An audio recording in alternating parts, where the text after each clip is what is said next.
Влошената политичка состојба во државата ги закочи реформите на институциите, поради што владата иницираше интензивно спроведување на стотици реформски мерки. Премиерот Емил Димитриев вчера најави акцијски план за итни реформи, пред се во администрацијата, безбедносниот сектор, меѓучовечките односи, судството и медиумите. Владата, како што рече тој, останува посветена на спроведувањето на реформите што треба да се реализираат за членство на земјата во евроатлантските интеграции и кои ќе придонесат за подобро функционирање на институциите. На тоа поле сме посветени на соработка на сите институции, се разбира владата како централен извршен орган, но и очекуваме вклученост на сите засегнати страни и задржување на континуитетот на соработка со меѓународната заедница. Инаку ние и досега сме во тесна соработка и координација со Брисел околу реализацијата на овие реформи. Досега имаме испратено 2 извештаи, едниот во септември минатата година, едниот во февруари оваа година, каде што се разгледуваат сите оние работи што се направени, се констатираат сфери каде што е потребен поголем интензитет, сфери каде што е потребна имплементација, сфери каде што има задоволителен соодветен напредок и останати работи, се разбира дека има уште значаен дел кој што треба да се заработи.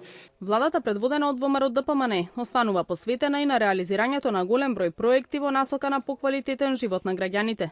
Голем број проекти кои беа стопирани во време на СДСМ од 2006 година повторно беа рестартирани и реализирани. Во мандатот до 2002 владата, предводена од ВМРО ДПМН, го изгради плаошник во Охрид, во кој за време на СДСМ буквално не беше оставено ниту едно камче. Сега проектот е надограден и се прави целосен комплекс на темелите на некогашниот Свети Климентов универзитет.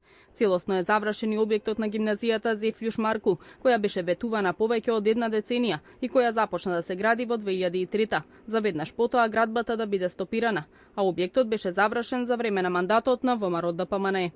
Таков е примерот и со инфективното оделение во Прилеп, кое беше изградено во 2002 во кругот на болницата Борка Талески. 4 години откако дојде СДСМ на власт, целиот комплекс беше оставен на забот на времето, а инвентарот целосно уништен.